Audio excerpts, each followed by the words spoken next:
Another one for you boys. 15 Camry. Just called me out. It looks like this mess. Supposedly it doesn't start. Let's see what it does. Got the booster hooked up. I don't think it's really strong, but let's see. No crank. Check ESP. ABS. A couple of other errors.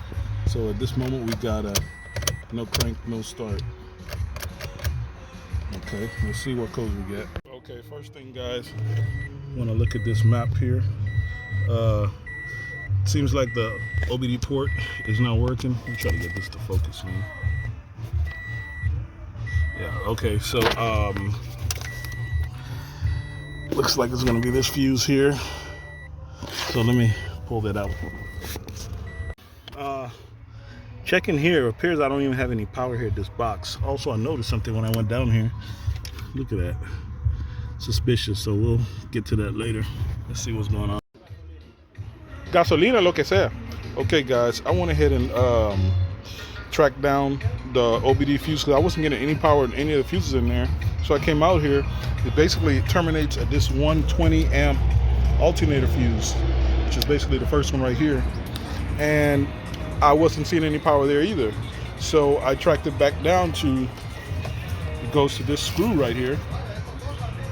This screw, all these things terminate in this screw, and this screw looks like it goes to this battery cable. And I have no power here, which is kind of strange. It kind of sounds like a inline fuse here. Well, the key is off right now. But I have power up here, but no power here. So it seems like there's possibly an inline fuse in this cable that goes down to here. So I just jumped from here to this deal here, and I got full power, and the car even cranked and started up. It just did a lot of smoke because the car supposedly hasn't been started in a year or so. It's been parked for a year. But there's going to be, the issue looks like it's going to be from here to the battery. So that restored full power. So I'm going to dig a little bit more and see if I see any fuse or what's going on here, why I don't have any power on this cable. Dale. Prende. No, $1,000. Está bien, prende ahí. No prende, no. Dale gas, loco.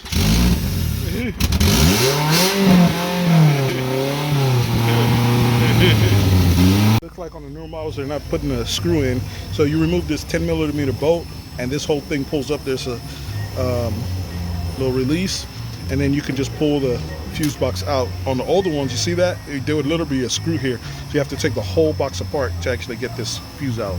And I just went ahead and tested it, and as you're gonna see, all right, I got my test light on ground. I got one leg sitting here on the positive, so as you can see, each one of these, of course, that leg, each one of these is working properly. So this fuse is actually not the problem.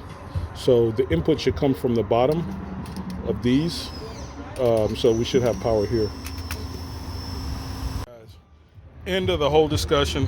These are outputs. This whole bridge is outputs. The main input comes from this fuse here. This is the main alternator fuse. And I believe this one is screwed down, so this box most likely is going to have to be taken apart. I already confirmed it. In fact, I don't know if you're going to be able to see that, but a piece of the fuse, when it blew, a piece of the little solder actually fell off in there. Well, you're not going to be able to see it, but it is that fuse. I confirmed it. The bridge at the top actually carries the current, and it bridges down below. Of course, the outputs are below on this fuse box as well. So yeah, that's going to be the main fuse is the issue. Once I hit the top of the connector here, I had power, and below did not have power, which feeds, I'm pretty sure, here, and then feeds out to this circuit. So that was the problem. So we're going to have to open this box most likely and change that fuse, and that should solve this one. Like and subscribe, boys.